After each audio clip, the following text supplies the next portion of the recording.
So let's start by introducing the panelists here. So we have Erick, who's all the way on the end of it. Those of you who don't know, Erick's a 5-time Tally Award-winning writer, director, and showrunner.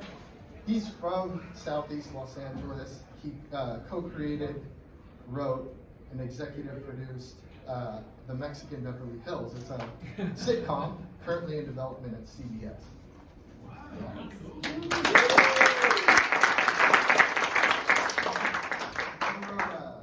co-wrote a screenplay called A Christmas to Remember. It was optioned by Broken English and Grand View Studios, right? Yeah, Yeah? that's true. Okay.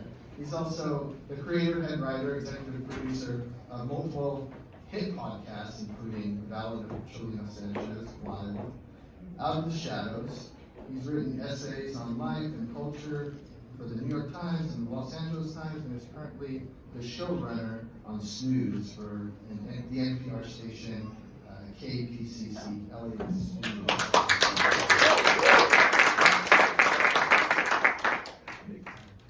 So, my publicist is really good. So, he was the first managing editor of LA Taco, which is good. How many of you familiar with LA Taco? So, his work won the James Beard Foundation Award. Along with his business partner, Patty Rodriguez, Erick recently launched Yellow Productions to write and produce Latinx stories and podcast TV and film. That's exciting. Thank you. I'm very excited. Yeah. So then we have Dorany. Dorany is Dorany writes about books, publishing in the local literary scene for the Los Angeles Times. During her time at the paper, she's written extensively about LA's Latinx community. She wrote about the 1971 Chicano series that had been stored in a garage for 50 years. Yeah, and was recently digitized. She followed a paletero for a day to capture the life as a street vendor during the pandemic. These are pieces that are up at LA Times, you can read them now. She examined the myth. This is really one of my favorite pieces. Is she examined the myth of Ruben Salazar for the paper's award-winning project on the 50th anniversary of the Chicano moratorium. Her early dedication to writing about the Latinx community was recognized by the Latino Journalist in California in 2020. She was named one of the most influential Latina journalists in California and the emerging Latina journalist. So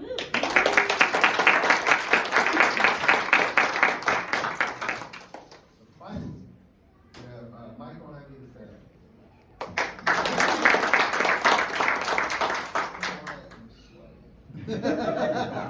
It's embarrassing. Okay.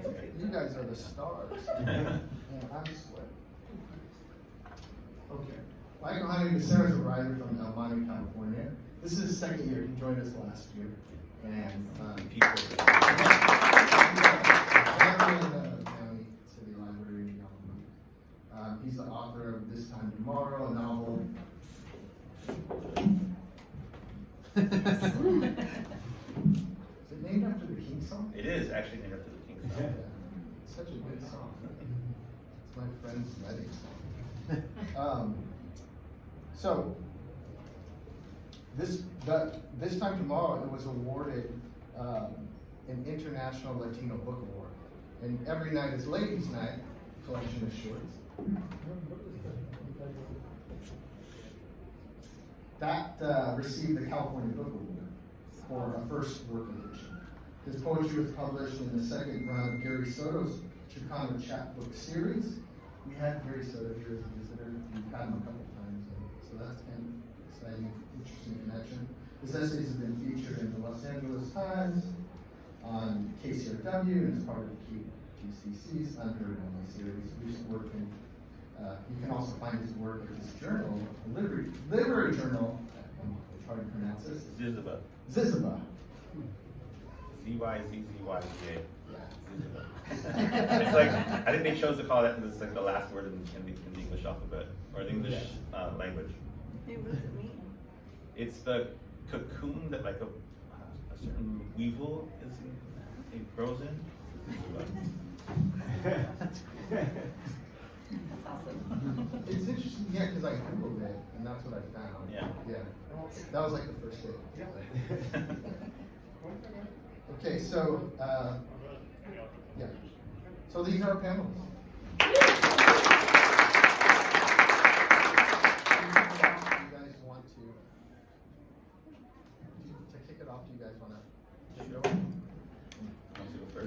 I'll go first, just so I can stop looking at my phone, because that's an addiction.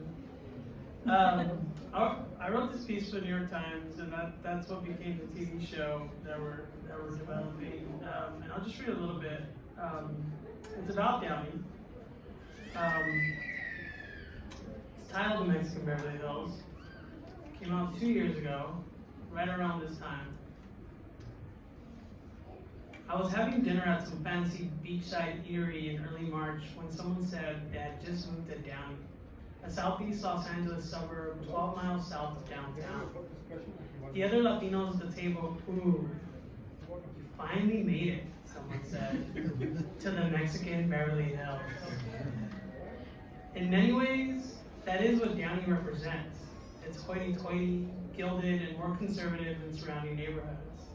A status-making place where the average household income at $88,000 is significantly higher than other areas in Los Angeles with a similar ethnic makeup.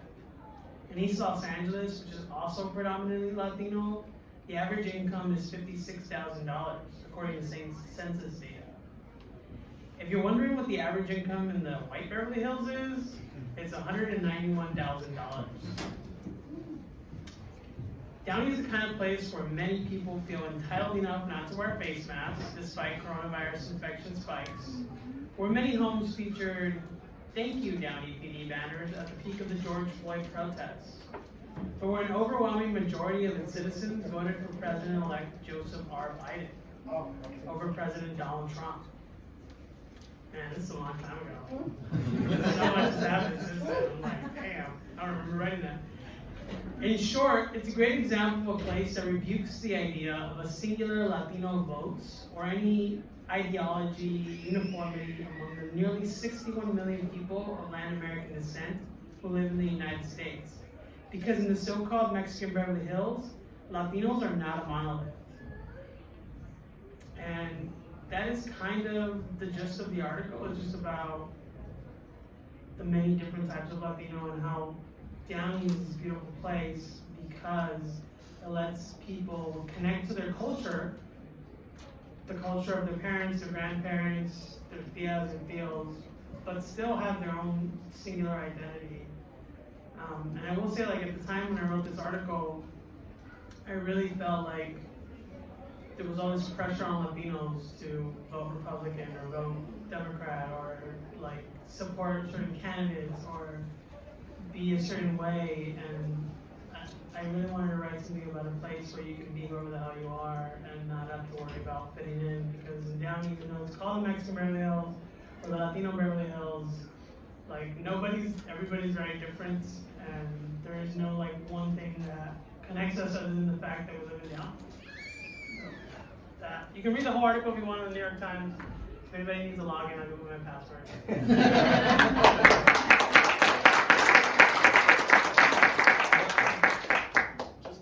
Library plug that with your library card you get a free subscription to the New York Times. So you get your library card, you can log in, and you can read Erick's piece. It's really a great piece. It's talked about a lot. Yeah. If you know anything about this sort of cultural sort of, I guess, long form essays that are written about Los Angeles and the suburbs, Erick's piece is one of those that I hear get mentioned quite a bit. Didn't know that. Yeah. Thank you. It's awesome. Yeah. I'm having a hard time, like, the internet's being really slow, so I can't pull something up. Go. I'll go first and come back. Yeah, hopefully. All right. Someone contributed to this book recently called East of East, the Making a Greater El Monte. So I'm from up to 605. just off of like Valley Boulevard in the city of Belmonte. The editors of this book are a couple writers that I've known for a while, Romeo Guzman and Caribbean Fragosa, and I had lunch with Caribbean many years ago now, and they were talking about this idea they had about landmarks in the city, places that they wanted writers or people from Southern California to write about. And so I immediately knew what I wanted to write about. I wanted to write about Golfland, which was the arcade that I spent a lot of time at, off of Peck Road as a kid, and so this is my contribution to this. So I'll be the start of that. It's called 1181 Durfee Avenue, 1983 to 1986. Between the 4th and 6th grades, you were seized by 3 deep and compulsive obsessions: Marvel comic books, all things Daredevil and X-Men and Spider-Man, BMX bicycles, yours a second-hand mongoose, unwieldy and spray-painted black after you stripped the frame down to its bare chromoly tubing, and video games. Your parents find all 3 activities doubtful. Comic books are allowed since they get you reading something else besides Mad Magazine, and therefore seem remotely educational. And when you're on your bicycle, you're out of the house, out of your parents' way, and doing something sort of athletic, even if the extent of this athletic activity is you and your friends racing up and down Parkway Avenue, seeing whose tires can leave the longest skid, and assembling ramps with plywood scraps. One day, your friends will shove a few extra bricks under one of these ramps, raising it higher than they're willing to attempt, and you won't notice. Moments later, you'll fly higher and farther than ever, sailing beautifully, historically, over lengths of sidewalk, and then you'll crash into the low brick wall dividing the Delgado and Murillo properties, knocking the wind out of your lungs and fracturing a rib that will bend forever outward. Your parents are most resistant to video games because they have no redemptive value. A waste of quarters, a waste of time. You are not allowed an Atari, no Intellivision or ColecoVision either. The closest thing you have is a nameless knockoff presented one Christmas by your estranged grandfather. His presence in your life is shadowy and distant. He does not know about video games being unwelcome. This beige console lets you play 3 blocky, black and white variations of Pong. Since you already know the good stuff, it entertains you for less than an hour. There are other arcades, Chuck E. Cheese on the north side of town, Showboat in Puente Hills, and somewhere off the 605 freeway, Downey, Golf and Stuff Fun Center, which you've never visited, yet exists in your elementary school imagination with a golden mythological glow. I'll stop there.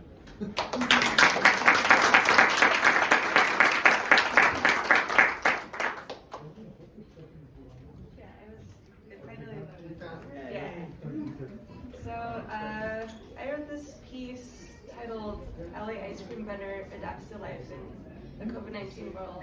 The summer of 2020, just as the pandemic was kind of upending everyone's lives. And one of the first story ideas I had with my editor was to follow Paletero in LA and see how his work and his life had been impacted by the pandemic.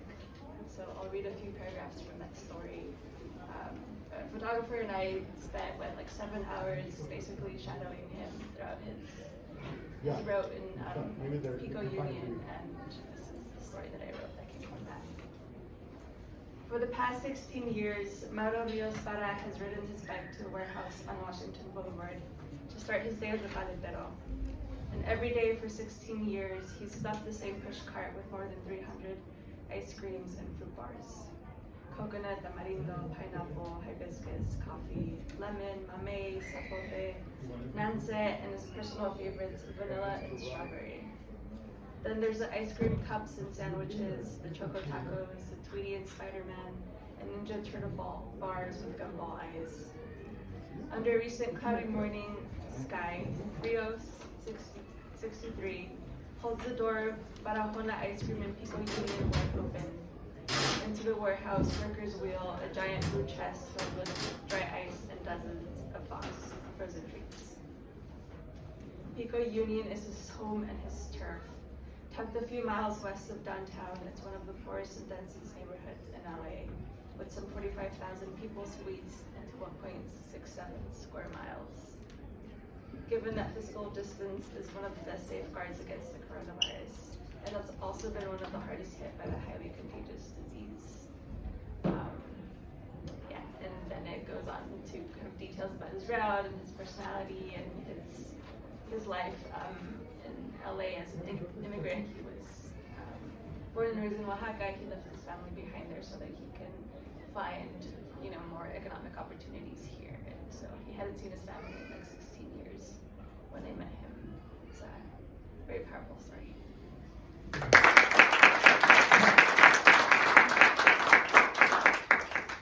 I was trying to think when you're talking when you were reading your piece, I was trying to think about like the common thread between all of the work that you just read.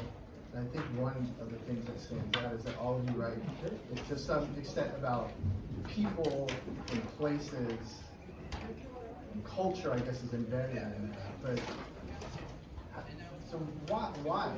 I guess the question is why do you write about that? There's lots of writing, right? You could write Star Wars or Lord of the Rings, but you choose to write about something that is sort of drenched in reality. I do it to cope, because reality is, it's been not always easy, and I think I started to write about real life for two reasons. Number one is because I wanted to hold on to those very, very beautiful moments and save them in glass forever, and for the moments that are not so nice, I wanted to kind of make sense of them and process them, and also to give dignity to something that maybe doesn't seem on the surface like it's super cool or super nice. So yeah, also I don't think I could write Star Wars or Lord of the Rings, but yeah, that's why I do it. Well, as a reporter, my work is very much rooted in reality and what's happening in communities and how individuals are impacted by X, Y, and Z. But I think what really makes people care about big issues like the pandemic and the climate crisis is telling very human stories. It's getting someone's emotion about how they're being impacted by, something like COVID or something like climate change or injustices like that. It's telling the kind of human story of these big issues is essentially what makes people care about them. And I think that engages readers a lot more. Yeah, I think for me, I was nodding along as Erick was speaking, but I felt like I started a lot of my writing in response to the ugliness in the world out there, and really specifically anti-Latinx sentiment. A real turning point for me as a younger writer was Prop 187, which just had its anniversary. And Prop 187 was based on a lot of anti-Latinx hatred, really. And I felt like I worked with this guy. I worked at UPS at the time, and my job was to load boxes at the UPS outpost in Riverside. And I worked with this guy who was also Latino, but he was very enamored with Rush Limbaugh, and would come in the morning and would drop down and do 20 push-ups before we started to show off, and then get up and he would spend the morning just repeating Rush's talking points. And I was like, dude, you're wrong. And so that was at that point, I knew that I'd always wanted to write as a kid, but I knew I wanted to write and I wanted to publish, and that was a goal of mine, was to publish, because I wanted to write about the world that I knew, the people that I knew, and I wanted other people to know them, so that was, in whatever way possible, something to run counter to my work name by doing push-ups and quoting Rush Limbaugh. And so it was really important for me just to be able to write, to learn to write, to learn to write as well as I could, and then to get other people to see those stories, and that's remained really my mission ever since as a writer, and then now as a teacher to sort of pass that on to other people. Yeah, we may have worked with that same guy. I think I worked with him. Yeah. I worked at UPS too. I came in contact with someone just like that. Yeah, he wore military boots, surplus boots, and would drop down and be funny to pop up this machine grunt of marine grunts, and just start repeating these ugly things, and dude, you're wrong. You're wrong. The people I know aren't like that. The people I know are amazing. My dad came here with nothing. And, he was just wrong. What's kind of cool is that I think a lot of what all of you are sort of saying is to some degree about, like, I don't want to say like righting wrongs, but like you're literally trying to write like a history or a story that sort of maybe corrects false narratives that exist. Whether it's like what Erick was saying about like places that don't get a lot of attention, kind of calling attention to those, or at least like making them a subject. Yeah. Right? Or Dorany the same. Just something I just want to say, like, I mean, your article in the New York Times blew me away. Like, I was so happy to see it. Like, I don't know you ever meeting for the first time today, but just like seeing Downey in the New York Times and getting that much page space was like an amazing moment. Like, I felt like we had won just seeing that in that place. Thanks, man. That's so nice. Yeah. Yeah. Like I talk about that. I talk about that piece a lot to people, and it's like the idea that like this is the guy that like Downey was in the New York Times. I mean, the existence of like this city, these people, this way in that venue is like, it's an amazing accomplishment. Yeah, you know, I called the New York Times. This is kind of a funny story. They had just published. If you read the New York Times a lot, they sometimes will publish a piece about LA, and they'll talk about like nobody walks, and nobody's really from here, and there's no culture. Yeah. And I literally read a piece like that, and I called my editor at the New York Times, and I was like, "You guys are gonna get us killed." Yeah. Real talk, because people aren't gonna think we're human. Yeah. Like they're gonna think we're cartoon characters. And I was like, I want to write. I have this essay that I wrote. I had written this essay, and I wasn't sure why I wrote it. I just literally had dinner. Like I had a dinner and someone was talking about Mexican Beverly Hills, and so I wrote this piece. And I was like, I need you to publish this piece because you guys are gonna get like, especially people probably killed in Los Angeles. And they were like, yeah, let's do it. And then like my dad was in the bathroom and he's like. Or he was trying to rush to the bathroom and he goes, ay, me estoy cagando, like, and I'm just like on the phone and I'm like, oh my god. Damn, I'm talking to the New York Times. He goes, I don't care. Like, oh my god. But I was just like, I really wanted to tell about like the people who aren't from here. Yeah. You know, the people who don't like, who are real people, you know? And I do think that is a great point that like, you know, there's not many portraits of nuanced pictures of, like, especially Southeast LA that I've seen growing up, you know, and I thought we were, like, the worst, like, I don't know what we were, like, I just didn't think we existed in the world, and so, like, I have tried to dedicate my career to putting us in the history books, you know, and I think that the New York Times is the paper of record, Yeah. like, for our, not just the United States, but for the world. Yeah. And so I'm always trying to get stuff in there, you know. And now hopefully as a TV show, it does the same thing. Yeah. It's like, and you know, strategically, like we really had some options with the TV show. We picked CBS because it is the biggest network in the world. You know, their audience is like middle America, and it's very old and very white, and Yeah. I want them to see Downey. Exactly. Like, because it's one thing to like talk here and preach to like people that already believe what you're saying, but you want to like Dorany said, like you want to get to people through a story and say like, hey, like, you know, guess what? We are very much American, and we're very much like deserve the same rights and dignity that everyone else in this country does. And if the only reason you don't believe that is because you've never heard of us, you've never seen us portrayed that way, well then we're about to change that for you, you know? So that has been like a very intentional goal with every piece of work that I do. Yeah.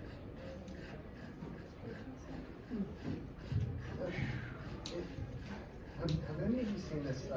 There's a film by Tom Anderson called Los Angeles Plays Itself. Yeah. Has anyone seen this? Are you familiar with this? Yeah. But like he has there's a whole segment in this. The film is about how, it's a documentary about how LA is misrepresented. And then there's this really interesting segment where it basically like cuts to all these like Woody Allen movies and all these like big time Hollywood movies where they're just taking a big crap on LA in the suburbs. They're just like, everyone here is fake, everyone here is dumb, there's no literature here, there's no art here, and it's just like 5 minutes of just like continuous things chopped up. Yeah. And so I find that fascinating that, you know, as a motivation. You know, Yeah, LA, nobody's from LA except Nobody. the people who founded LA are all indigenous and people of Mexican descent and all these, you know, the Chinese built the railroads here. Like, it's crazy that they think that, but that is because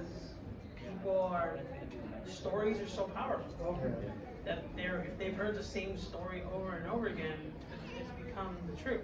Yeah. You know, and that is why, you know, it's important to try and tell different stories. Yeah. You know, and that even though it's, you know, I think it'd be really easy. I mean, not easy, but like it'd be, you know, sci-fi, Marvel movies. You know, they talked about that earlier. They're super dope, and it could be cool to make a Marvel movie and all that. But it's also like, I want to, like, what about the regular people, real life people, real stories? Because those are the stories people are gonna hear over and over again. You know, and so that is a very interesting point. Yeah. And all of you are working up with the LA Times and then New York Times and now CBS and Michael with like publishing these like books with large publishers. It's like all of you are working with like mainstream channels to some degree, which I think is important too. Would you say? Or? Yeah, absolutely. Yeah, that was, I mean, with Ladies Night, the first book, this came out a while ago now, like 2004. But that was my goal. My goal is the way you're talking about the New York Times. Like, I wanted to be published in one of the 5 houses, like one of the 5 publishing houses in New York. And so this is a HarperCollins book. But it exists as a HarperCollins book because my editor at the time was this guy, Rene Alegria, and he was bored with his job. And he's like, I need to do something with like Latino gente. And so he put together a business plan and shipped to HarperCollins. They're like, well, I guess we can make money doing it. And so, and that was really, that's really what it came down to. Is like, he, you know, the higher ups at HarperCollins saw this business plan, and he convinced them that he could make money selling books about, you know, by Latinos to Latinos, and that was the goal of the imprint. So there was an imprint at HarperCollins for a little bit in the mid 2000s called the Rayo. That was his imprint. That's how I got in at that level. With the second book is with St. Martin's, which is another big New York house. And there was a woman at the time who was an editor there. Her name was Tony Plummer, and she just happened to be from El Monte. And she was best catechism friends with a woman named Rosa Peña that I went to elementary school with. And she came back from New York and was having coffee with Rosa, and Ladies Night had come out, and she knew about it, and she said, do you know this? Have you heard of this book? She said, yeah, I went to school with him. And she said, here's my email, like left it on a Post-it note. Rosa took it to the elementary school where my mom was working at the time, like handed her this Post-it note and said, this woman wants to know if your son's working on anything. And so jump forward, several years, 2008, which people probably remember was a really bad time financially, and for publishing it was a terrible time to try and publish something, especially something literary, especially something about brown people, especially something about brown working class people. Like, this was not the time to go out with that book, but that's the time that I had the book to go out with. And so I sent her an email. I had that Post-it note saved for a rainy day. The rainy day was here. I wrote to Tony saying, hi, my name is Michael Jaime-Becerra. I have this book coming out that's going to be sent out soon. Would you like to look at it first? And she literally wrote me back 2 minutes later to the Alex, we sent it. And so the book exists because of that. Wow. So yes, on the one hand, like I'm proud of those accomplishments. I'm gonna take list of yes and yours, like post your accomplishments and remember that, because I forget about that. But like the fact that I really wanted those to exist at that level, just so that they could be seen by as big an audience as possible. The way you're talking about CBS and CBS's audience in that way. Now I get to do like book clubs at a school, or speak at a university, or talk to a book club online. I did a book talk in Ohio when Ladies Night came out. I did a book talk over the phone for some old women in Ohio, and I had no idea how they heard about me. It might have been my dad, who was a promoter, weird promoter at the time for the book. But like, those are people that I would never, my stories, the characters in my books, would never been in contact with them if they hadn't been being published at that level. Like your parents are hustling for you. My dad did, yeah. I actually wrote about this for the LA Times for Father's Day, where when my dad was pretty unsupportive, I'll be honest, he was unsupportive of my career choices to be a writer. But when the book came out, like, it was something tangible that he could hold and understood as like an accomplishment. And so he was traveling back and forth to see family in Chihuahua, see family in Querétaro, see family in Juarez, and he was just like taking the book with him wherever he went. And he was telling them, like, my dad was a meat cutter for 27 years, and he somehow wound up with a briefcase. He's not a briefcase kind of guy, but he took his briefcase and would sit in bus stations. He would travel by bus in Mexico a lot. With, you know, bus stations, airports, bars, like just pop open the briefcase and be like, oh, this is my son's book. Like Forrest Gump. Yeah, like what do you what are you doing here with this book? And he would lie. He would just tell them, I'm scouting spots for his international book tour. So that's the only way I can sort of think about this book club in Ohio I heard about is that someone was there in Querétaro, like expatriate or hanging out, and like brought it home. You know, brought news of it home. So I ended up doing this book club. So dope, man. That's a great story. Dorany, what about you? Like, you write for the LA Times. How do you sort of, I guess, get to do the stories you want to do, and how do you also feel about writing for a big publication? It's a big publication, particularly here in Southern California. It's something that's relied upon for news and information. How do you? Yeah. I mean, I feel a huge responsibility. You know, legacy media, including the LA Times, has historically written about communities like Bell and Downey and Southeast LA in very like reductive, very stereotypical, very dehumanizing ways. And that's true for communities of color across the board. And you know, having this platform, I feel a big responsibility, and as do a lot of journalists of color, paper to undo some of the harm that the LA Times has done to these communities. You know, they often, you know, there have been times where I'm reporting on the ground and I tell people that I'm from the LA Times, and they're like surprised that we're there, surprised that we care. Some people are reluctant to talk to me because they don't trust reporters, and you can't blame them, you know. So I feel a big responsibility to help undo the harm that the LA Times has done to our communities.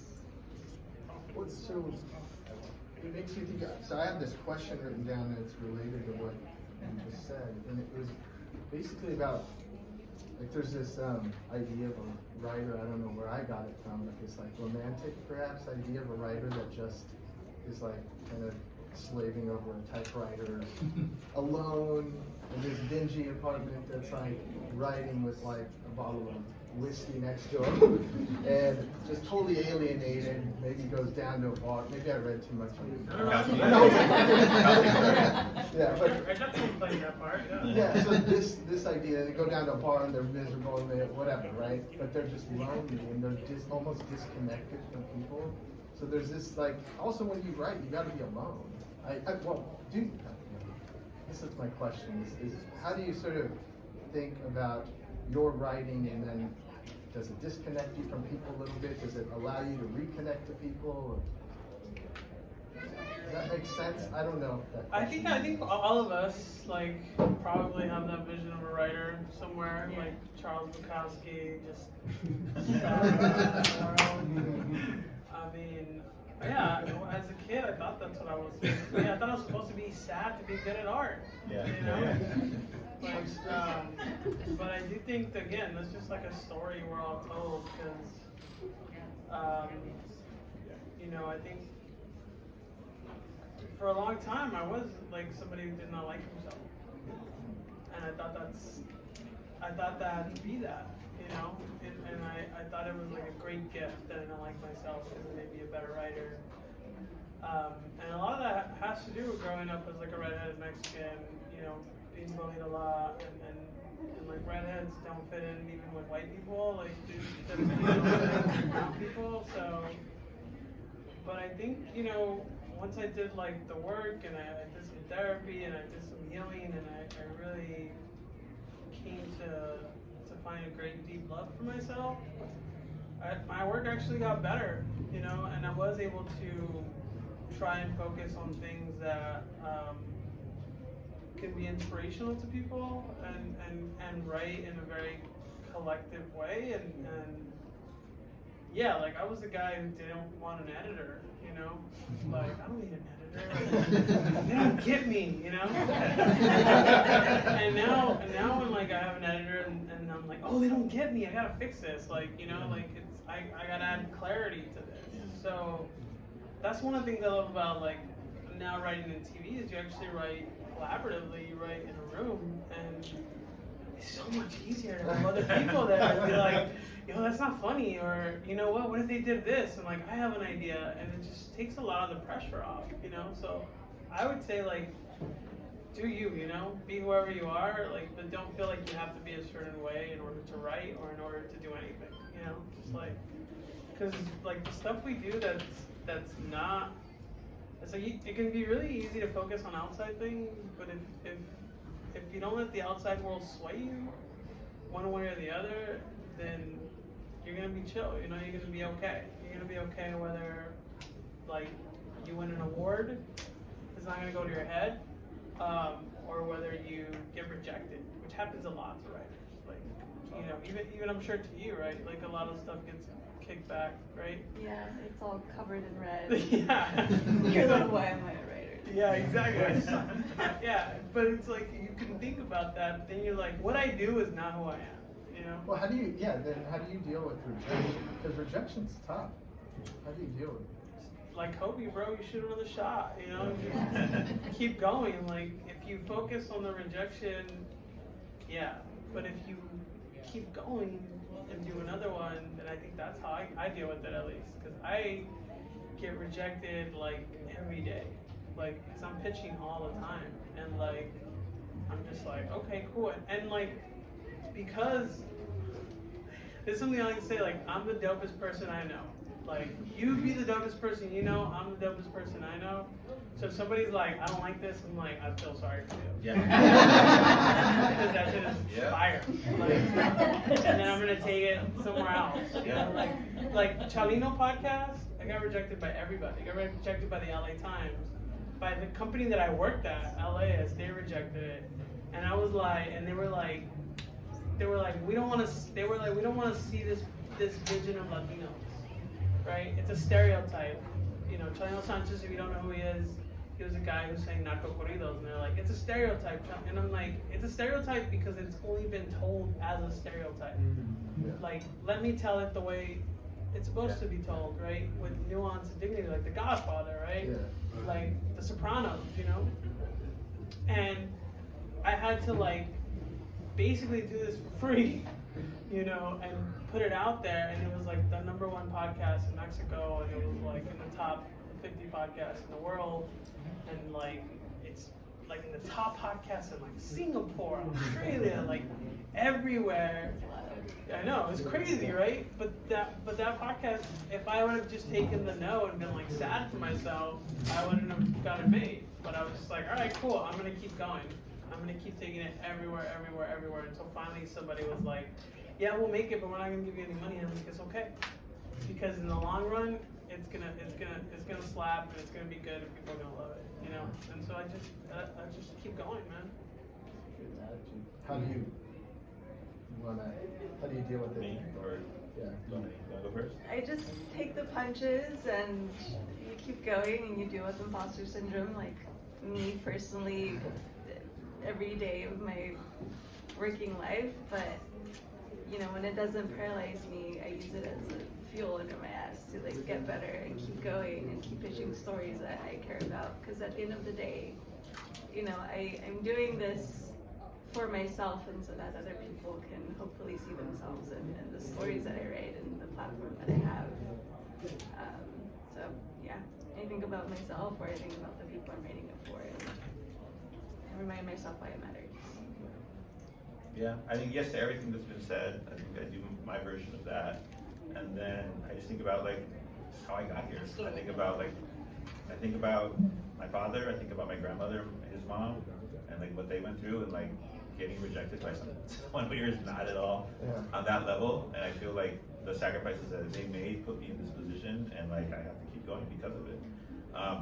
That's not saying that it's easy or that it's emotionally, you know, like it's challenging. I'm not gonna lie about that. It's difficult, but At the same time, like I believe in the mission. The mission is that more people see brown people, and like the only way that's gonna happen is if we write the stories. So you gotta keep going. I like that. Mission helps, for sure. Yeah. It's bigger than you. No, it's big. Yeah, I 100% believe it's bigger than me. At this point, like when I started, like before Ladies Night, it was all about like I want me to be seen, right? Yeah, yeah. And then now at this point, I mean, we all live in the world. We know what it's like to be brown in this world right now. It's not easy, and I feel like my mission, like I teach it at UCR, which is technically a Hispanic serving institution, but in many ways, I'll be honest, it's not. And my mission is to like try and change that with the students that I see, the students that I work with. One of the books that I brought props was one of the questions like, what are you looking forward to reading? And I'm looking forward to reading this. This is a chapbook of poems called Brief Logic by a woman named Crystal Salas, that is a graduate student from our MFA program. And I'm proud to say that I got to see these poems in manuscript form. I'm proud to say that like I was able to advise on them and offer insights on like, let's center your culture, let's center your experience in this, let's use these words instead of these other words. And she's won this award for it, and this book just came out. So it is the mission. For me, the mission is like a bigger mission, like more in whatever way possible. Sitcoms, journalism, poems. Like I just want the stories out there.